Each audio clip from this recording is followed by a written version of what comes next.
is that the money, a lot of the money was used to help Sinn Féin, and I've heard it said that the money that was brought into Sinn Féin has made it the most powerful political party on both sides of the borders. It's brought it to power, basically, on both sides of the border. So that's the speculation.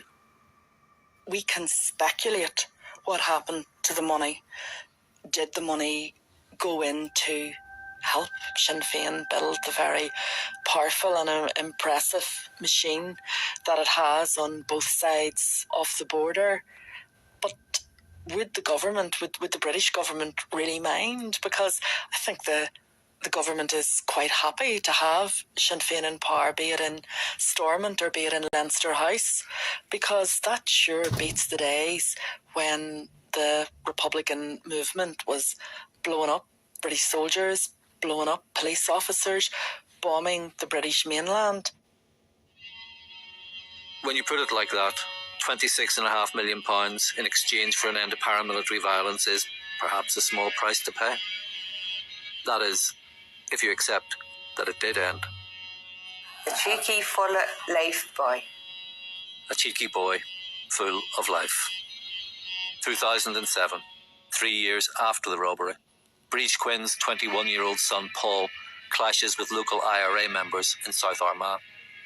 They lure him to a barn where he's set upon by up to a dozen men who beat him with iron bars and clubs studded with nails. They break every major bone in his body below the neck. They had to put his hands down straight along his side, his hands just... We couldn't put rotary beads in his hands. The Independent Monitoring Commission, created by the Irish and British governments to report on levels of paramilitary violence, issued a Northern Bank special a few months after the robbery, putting the blame firmly on the IRA. By the time of its final report in 2011, the Commission was of the opinion that the IRA was being allowed to wither away. We've repeatedly said in recent reports that as we move to a more normal way of dealing with violence and security problems, then all the non-permanent elements of the peace process, ourselves and other institutions, and indeed some pieces of legislation, should properly be put to the pass. The Commission shuts up shop, which means it's not there to report 4 years later when this happens. Groups of people gathered in the adjoining streets as the police and ambulance services responded to the shooting. In the space of a couple of summer months, 2 men are shot dead on Belfast streets. The first, Jock Davison, is alleged to have been involved in the murder of Robert McCartney outside a Belfast bar. The second victim, Kevin McGuigan, is alleged to have killed Jock Davison. Both men are IRA members who've fallen out. The Police Service of Northern Ireland's new Chief Constable, George Hamilton, responds to the murders. A line of inquiry has opened up in a current murder investigation that has caused us to reassess our position around this and our understanding of the current structures and involvement, the status of the provisional IRA.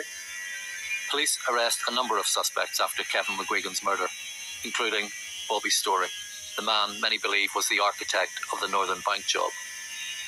On his release without charge, Story holds a press conference in the company of Sinn Féin Party President Gerry Adams. I think that the Chief Constable and other perspectives out there see this in terms of like the IRA being the caterpillar that's still there, where I think it's moved on, it's become a butterfly, it's flew away, it's gone, it's disappeared, and they need to evolve to that as well. Lyrical, I suppose, is one word. The organisation certainly did wind down, but it didn't disappear. Bobby's Story said that it had went away like a butterfly, it had flown away. That was nonsense. To this day, IRA structures remain in place. I don't think the IRA is recruiting, but I do think the organisation still has weapons. I think it continues to gather intelligence. It isn't the IRA as we used to know it, but it is still the IRA. I'm sitting thinking what I'm going to say in the final few minutes of this series when I suddenly realise it's Good Friday again. There are currently 12 paramilitary organisations operating in Northern Ireland. That's more than at the time of the 1998 Good Friday Agreement. In January 2019, the loyalist UVF beat and stabbed to death Ian Ogle on his own street in East Belfast. The murder calls to mind the killing of Robert McCartney less than half a mile away all those years before. And Ian Ogle's daughter's condemnation calls to mind the stand taken against the IRA by Robert McCartney's